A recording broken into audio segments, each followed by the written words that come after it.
Hello everybody, welcome to the 1000 GM channel. I am Jonathan Martig with 1000 GM. Hello everyone, and I'm Grandmaster VAR Akobian, and we're going to take a look at the game round number 3 between Kamil Dragun, the top-rated player in the GM section, against FIDE Master Alexander Kretchetov. So let's take a look at this game. E4, E5. So we have Rui Lopez opening, and D6 is played, not the most popular move in this position. Usually black plays the move knight F6 here, go for the classical lines, but D6 is played. C3 by Dragun. And Kretchetov, a very experienced FIDE master, decided to go for this G6, Bishop G7 setup. So Bishop D7, all theory. And here we have, so this is all played before, and G5 is played. So this is, I think, already here, perhaps maybe, white is a little bit better, but King H7 is just, I think, a very natural and necessary move here because you don't want to create weaknesses.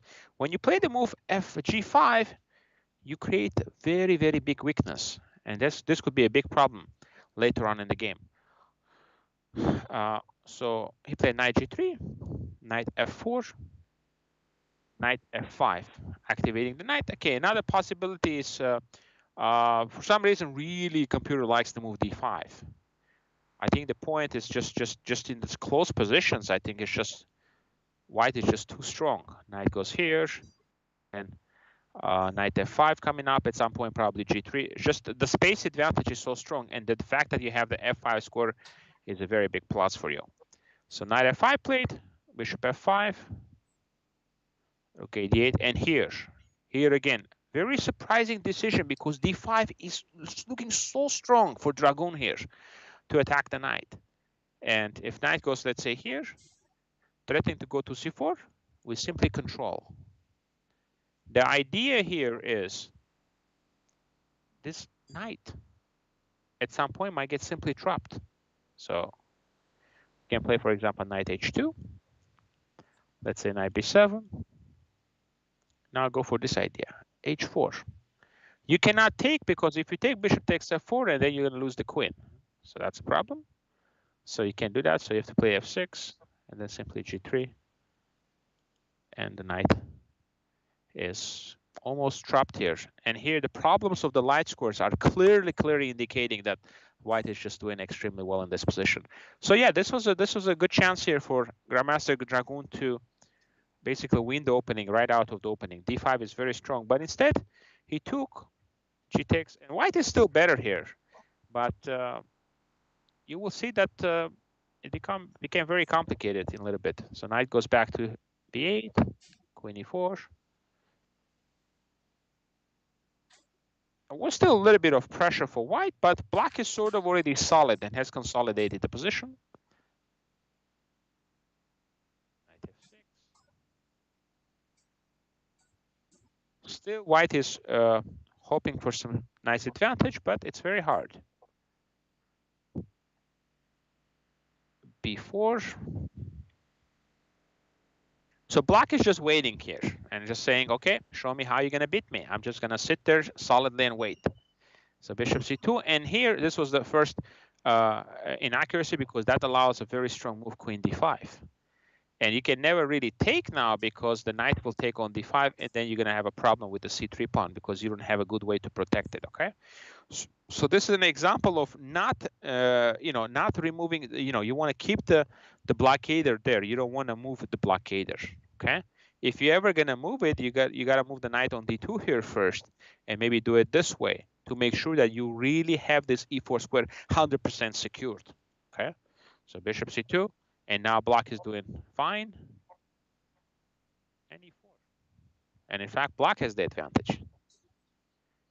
And here, E3 is the inaccuracy. Here, black actually achieved everything. It removed the blockader. Now the pawns are going forward. So you can just simply play rook D8 and protect the position.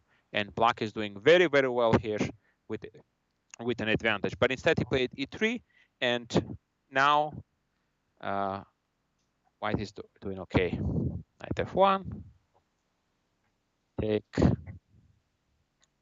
Of course, this endgame is still equal, but slowly I think Grandmaster started to outplay his opponent. So rook e7. And here, this is the big mistake here. There is no need to allow this because this is just blundering a pawn. So, for example, you can just play rook to b5 and then prepare the c5 break. So that would be equal as well. But this is just the oversight because knight f4, not dropping a pawn.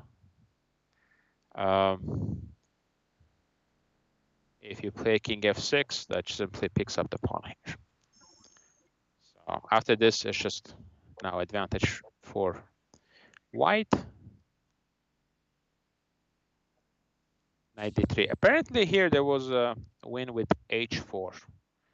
Takes knight e2, hitting the bishop. The point is you cannot take on b4 because of rook f4 check. So then the bishop goes on d2, knight d4, and now there is a strong idea here. So basically you're winning a piece here. That's really complicated rerouting. Yeah, that's a complicated, yeah, but it's winning the piece and likely the game.